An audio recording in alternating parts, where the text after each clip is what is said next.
C'est dans le but d'offrir un cadre d'expression et d'échange sur les mécanismes et cadres juridiques à mettre en place dans les pays sahélo-sahariens pour mieux lutter contre les trafics illicites des armes à feu que cette conférence se tient à Dakar. À l'initiative de l'Office national des Nations unies contre la drogue et le crime, cette rencontre prépare aussi le démarrage de l'étude sur les trafics d'armes à feu ainsi que la mise en place d'un groupe régional d'experts sur la question. On lutte contre le trafic illicite des armes à feu parce qu'en réalité, ceux qui détiennent les armes à feu et qui n'ont pas le pouvoir de détenir ces armes à feu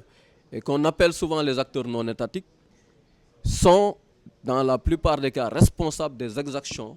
qui sont commises sur les droits de l'homme, mais sur l'intégrité physique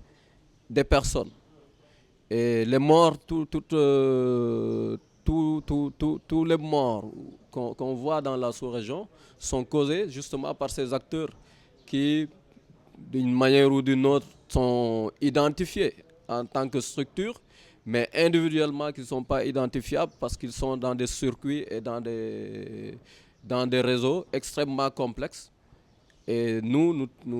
luttons quand même pour essayer de mettre de l'ordre dans tout cela. Au cœur de ces débats de 3 jours vont figurer en bonne place l'approche économique et la mise en œuvre des exigences internationales, principales difficultés rencontrées dans les 14 pays ciblés. Pour cela, l'ONUDC compte apporter un soutien et une assistance de taille à travers des séminaires de mise à niveau et des financements pour venir à bout ces trafiquants. Ce protocole et ces dispositions s'appliquent aux États de la sous-région. Le problème que les États de la sous-région, beaucoup ont, c'est qu'ils ont des difficultés à mettre en œuvre ces exigences internationales. Donc notre travail,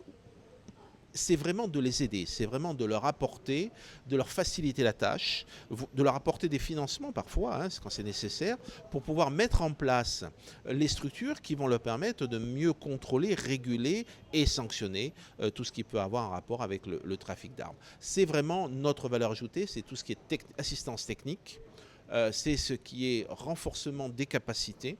et création des institutions qui vont permettre aux États de la sous-région d'être plus efficaces dans la lutte contre ce phénomène. À la fin des travaux, experts et praticiens seront mieux outillés dans le cadre de la lutte contre la circulation illicite d'armes à feu, notamment à travers des communications sur les contours juridiques et les domaines d'intervention, sur l'identification des besoins prioritaires des pays ouest-africains et du centre et la feuille de route pour la mise en œuvre du segment de lutte.